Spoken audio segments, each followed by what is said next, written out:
to the Power of One. Today I'm going to be speaking with Dr. Laura. And Dr. Laura is the founder and principal consultant of J2L Solutions. Today we're going to speak about how to better serve victims of different cultures and different backgrounds, which is so important. Welcome to the show, Dr. Laura. Dr. Laura, please tell the viewers a little bit about your background in victim services. Sure. First of all, I want to thank you, Melanie, for inviting me to be a guest on your show. Super excited to have this conversation with you. So, I've been in the movement to end domestic violence and sexual assault for going on 26 years.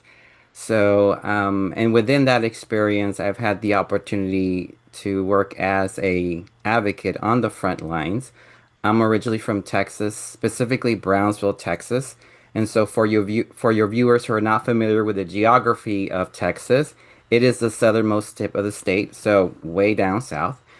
And I started off this professional experience as a legal advocate in the crisis center of my hometown of Brownsville, Texas. And then from there, did direct services at the community level for about 10, 15 years or so, and then had the opportunity to work at a statewide legal nonprofit here in Texas. So I currently live in Austin, and then I was there for about 5 or 6 years. And in that position, I had the opportunity to work with a lot more advocates around the state, providing training and technical assistance around how to create conferences, how to talk about um, orders of protection, how to engage survivors, and also had the opportunity of doing some quasi-direct legal services, or not legal services, but quasi-advocacy services as part of the legal nonprofit. So I would also respond to survivors who the offender was about to be released on parole, and so giving them some information on how to apply for civil protective orders and so on. And then about 10 or 9 years ago, I had the opportunity to work at a national level, providing training and technical assistance to more advocates out there that are doing this amazing work. People who were founders of their own crisis organizations, advocates on the front line, and everything in between. I've had the opportunity to work with municipalities, community-based nonprofits, systems-based organizations, and so on. But but at the center of everything that I do in my work has been around how to improve access to survivors or all kinds of survivors and however they come to our front doors. So it's been an amazing journey, and I continue to do this work. And like I said, in the past 10 years, I've met so many more amazing advocates, colleagues, and friends that are now colleagues that are now friends. And, having been in this movement for almost 26 years, I can honestly say that this is a calling, working with survivors or victims of crime in whatever capacity that may be. It is a calling. And you need to back it up with information, knowledge, and wisdom, right? And you have to love what you do. I also have my own independent consulting agency, really emphasizing and centering around working and supporting the leadership of victim service professionals in the nonprofit sector and applying a lot of my own personal experiences I've had in doing this work. The heartaches, the joys, the celebrations, the tears, um, and supporting the leadership of other advocates and really recognizing that they are leaders. You may not have the title, but you're definitely a leader in your community when it comes to supporting and advocating with, and I emphasize advocating with survivors and community members impacted by these forms of gender-based violence. And that is so true. I do think you have to have a passion to do this kind of work. And if you don't, people know that. And then that's when that lack of trust comes in. But we'll talk about that in a minute. Dr. Laura, you spoke on so many amazing things. In the Northwest section of Philly, where I serve, and titles don't mean much to me. So I'm an advocate true at heart, executive director second. We serve people of all different backgrounds, all different races, and you cannot serve everybody the same. And I was speaking to one of my advocates just yesterday, and she was saying to me, there's a shooting victim who is now blind. And then that made me think to myself, we are not serving the blind community the way we should. And then I'm thinking about the deaf community. How do we better serve them? And this person is just recently blind. So I know, Dr. Laura, that is just in itself going to be so traumatic because it's a whole different lifestyle change. How can we as advocates make sure that services are more accessible to those of different backgrounds? It starts with the service provider or the advocate. The because we are gatekeepers to these services. And I think part of us being able to enhance access and adapt services to survivors of all walks of life is being or building our capacity of understanding dynamics, right? So we'll start with that. So, for example, understanding the dynamic of domestic violence and sexual assault. What does it mean? How do we define it? And then from there, moving to how those dynamics impact survivors very individually and very specific to them, right?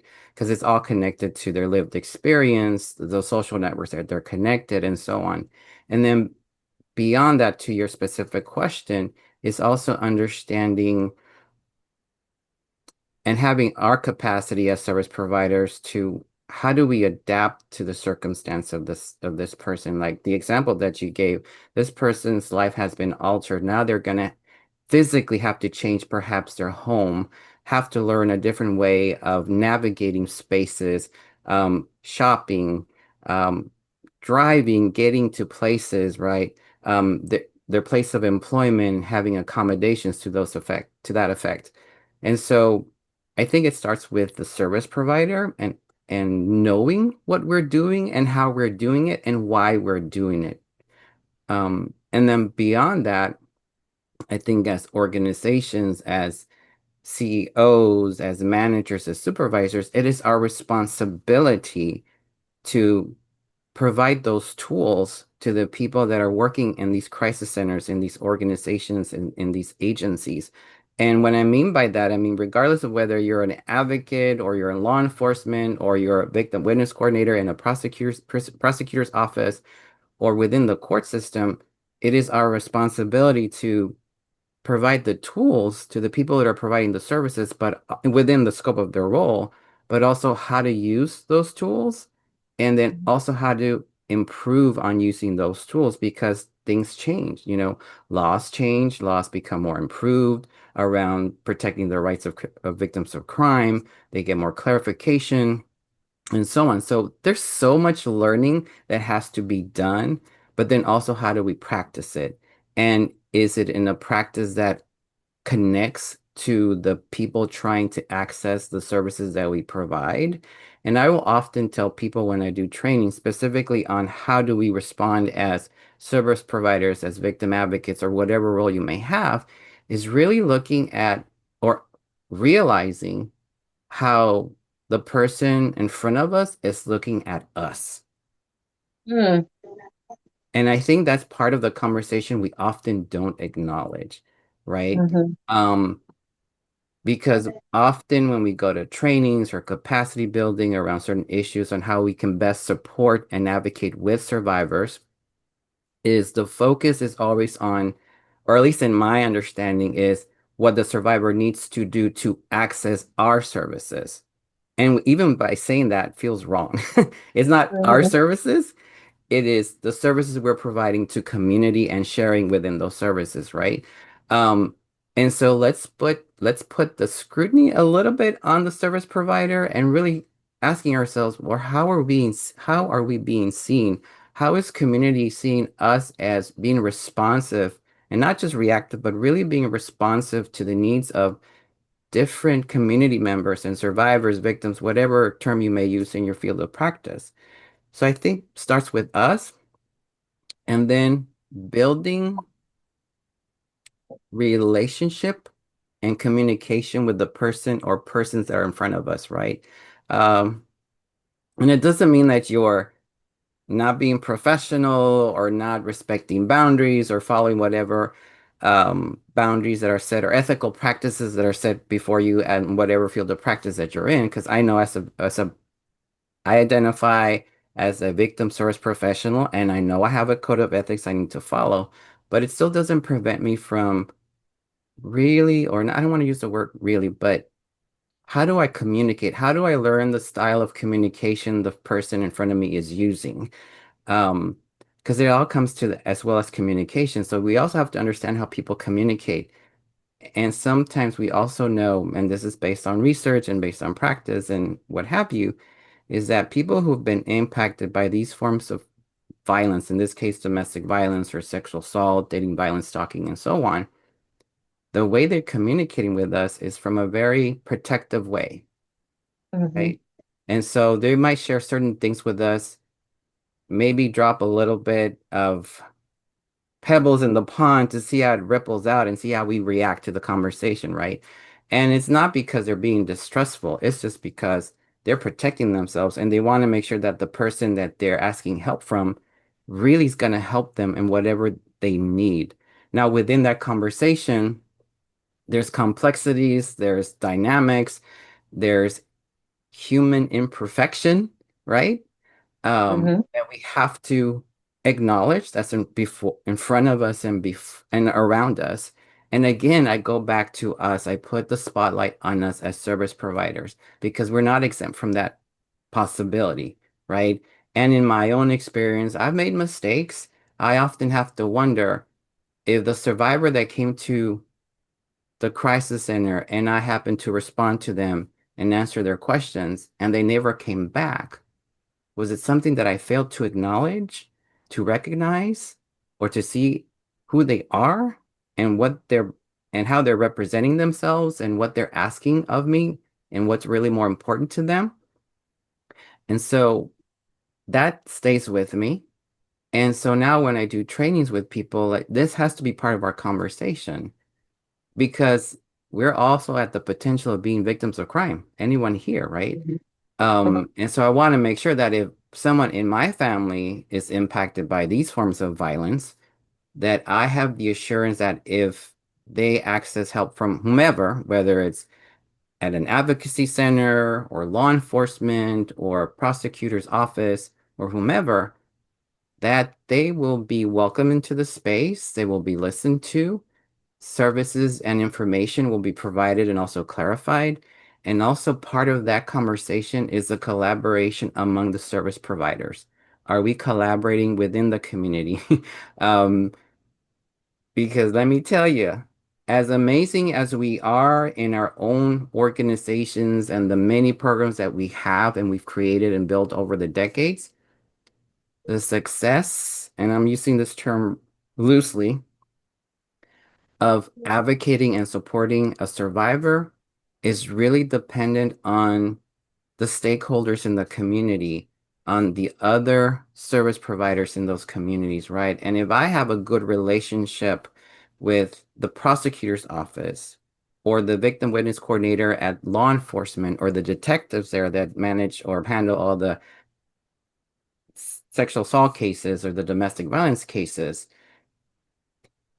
then I can refer or connect the survivor to this individual person in this agency, department, organization, what have you, with the assurity that they're going to be respected, they're going to be acknowledged, they're going to be listened to.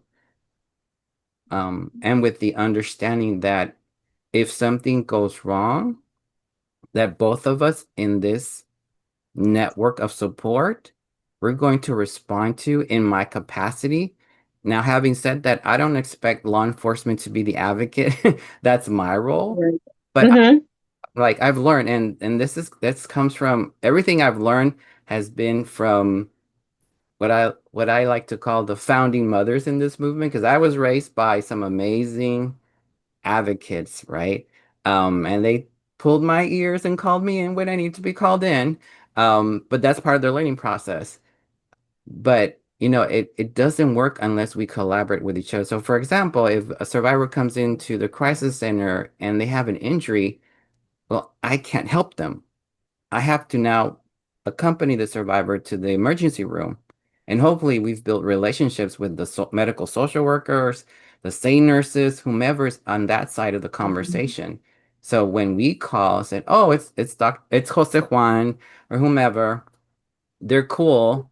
So let's support this person. So I think for me, what I've learned is it's about collaboration. It's about who I am in this conversation, in this role, in this relationship of advocating and supporting the survivor or survivors in the community. And also my role in the community as well. 'Cause I think that's important because, you know, working in a community-based organization and your family becomes aware that you do this job, and this has happened to me, is that my father would often give my number, my business card to people in our church, right? Mhm. Call my son. He's going to help you figure out. And this person is from the county over. And I'm like, well, Dad, hold on, but I'm going to do what I need to do, right? So Mhm. we become part of this fabric of support. And so when we are also part of community, and so especially because my experience when I did direct services or advocacy was at the community-based level, I also had the understanding that I have an accountability and responsibility to the community I work in and who I support and advocate with. Um, yeah, that's a lot. It's a lot. It's a lot. Now, how does culture show up in safety planning or seeking help?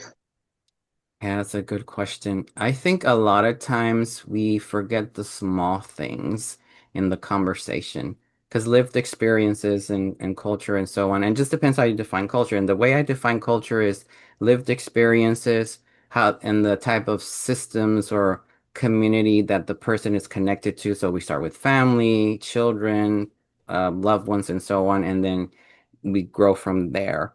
But just to give you an example for some people, especially when we talk about sexual assault, in some communities, talking about sexual assault is a very difficult thing because sometimes it may be connected to sexuality, right? And things around sex and so all of those things. Um, and so we have to be very careful how we talk about those things. And also just in general, when we talk about sexual assault, I think in general, there's also a lot of misunderstanding around this particular form of violence. There's always a lot of victim blaming as well. Mhm. And I think it's also connected to not understanding who this person is, where they come from, how they live their lives, and so on. And I think there's also a lot of assumptions around that. And just even talking about or just centering the conversation around survivors of either family violence, sexual assault, dating violence, or stalking, there's a lot of assumptions around that, right? Which leads to victim blaming. Um, But just to give examples is let's talk about hair care products, for example. Okay. Um, if in your community, your organization, you serve a predominantly or people that predominantly access your services are from the African American community, hair care products are important. It should be part of the system that we're providing advocacy. um, Food preparation, right? Some people may be kosher. And so the mixing of certain foods or ingredients in even in the same space, like in a refrigerator, may be complicated for people to navigate the food that we're providing. The music that we often people may play or we listen to like the posters or the imagery or even the decorations that we use in our advocacy offices may impact people in very different ways. Um, and so just understanding how we present ourselves or how we present our services and how accessible they could be, we have to be very careful that we could be unintentionally maybe offending or causing further trauma to certain members of our communities, right? I'm a man. And I started off as an advocate working with survivors. And, statistically speaking, the majority of people who are impacted by family violence, or in this case, talk about family violence, is people who are women. Mhm. And so I had to learn how to navigate and how to communicate with survivors who were primarily women, right? I had to physically make myself smaller. I had to rearrange my office in a way where my desk was up against the corner and the person, if it happened to be a woman that came to the office, that they were next to the door. Mhm. I did not block their exit or entry to that space, right? Mhm. If they needed the door open, we kept the door open. I made sure the person felt as comfortable, as safe as possible. Um, if they didn't want to talk to me, not a problem. Not going to get offended. So I would give the information to the family violence advocate or the sexual assault advocate on the legal options, work within the organization. And then whenever the person felt okay talking to me, we can talk. How we talk in crisis centers, right? There was this one organization, I don't remember their name, but the primary community that they provide services to was Native American community. And what they learned to do in their office is that what they would play music, but a very soft music that was also very specific to the community. um, Anytime that they would talk to a committee member, they would talk in a soft monotone. They would also on the regular do um, ceremonial practices as part of that particular Native American community.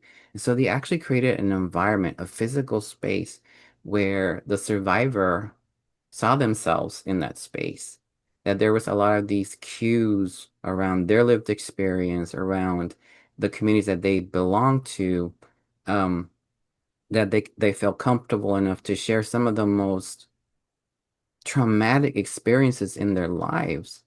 Um, and so just changing the physical environment, how we talk, how we dress, um, and really making, and even the language that we use, like using plain language when we talk to people, right? Like because I want the person in front of me be able to communicate, express their fears, their concerns, what's important to them, and Mhm. also being able to clarify. Don't be afraid to ask clarifying questions. If I am understanding, this is what you mean, right? I just want to make sure. And then also over the years, I've learned that just to be social, just Mhm. customer service principles, right? How are you doing? Well, good morning. How can we help you? And it starts from reception and moving on up. And, I'm going to get on my soapbox here for a moment, but everyone in that organization, in this context, I'm talking about those of us who work in domestic violence and sexual assault crisis centers, everyone in that organization, whether you're on the front desk, volunteer, whatever frontline services you provide, upper leadership, whatever, is that we all have to be able to engage with survivors and welcome them to our spaces and make them feel seen, heard, and validated. And maybe even at the moment, they may not necessarily qualify for our services, but Mhm. they need to walk away knowing that they can always come to us when True. they do, right? And they need to walk away understanding what that information is. And again, and this is based on being able to communicate at different levels with people using plain language, cut out the abbreviations because we love our abbreviations, we love our acronyms and our jargon. Mhm. And that's good when I'm talking, with other, Coworkers, yeah, right? coworkers. That's fine. That's how we talk. But people who are not part of this world, who are seeking services, we need to make Mhm. our language a lot more plainer and just have conversations and get to know the person. Now, I say that with the caveat that, sometimes depends on the crisis of the situation. You have to move fast, Mhm. fast, fast, fast.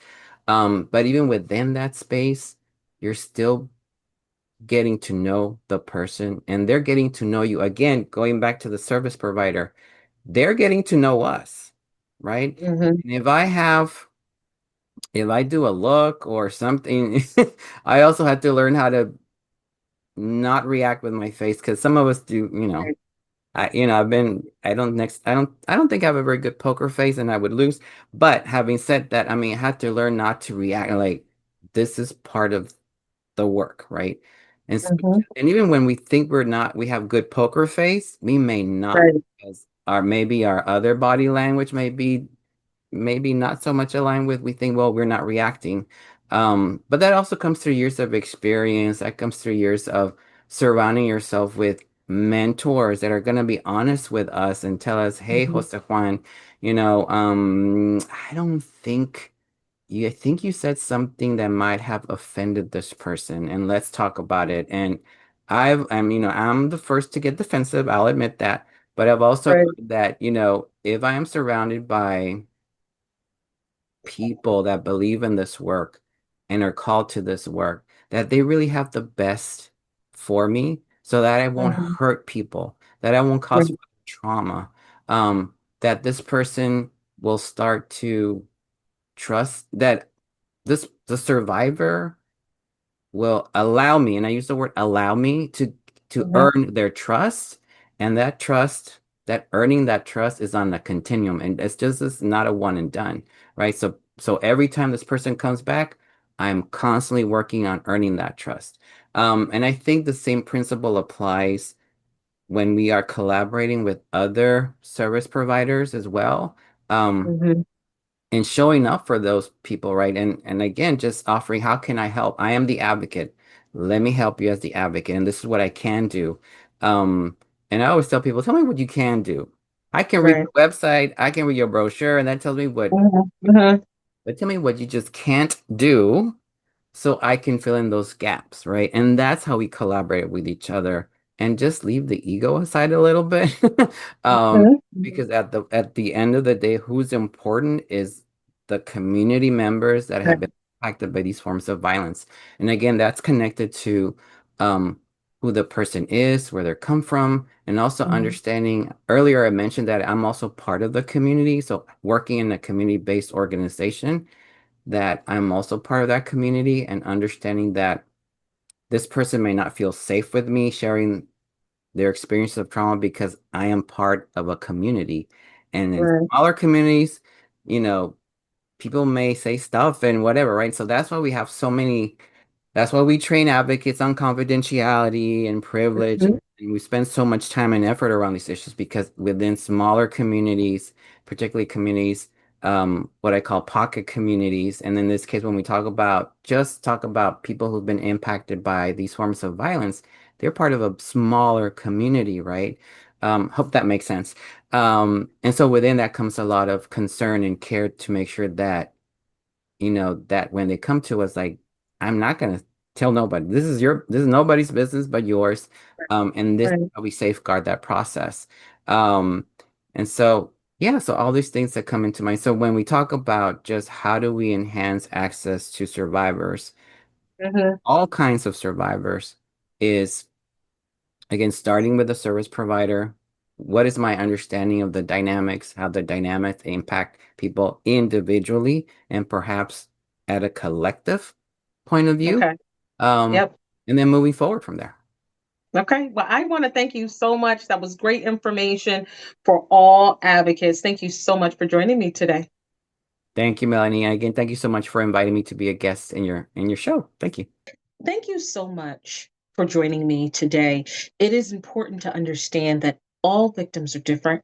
All of their situations are unique. And we as advocates have to understand how to better serve so that we do not offend anyone. Peace and love.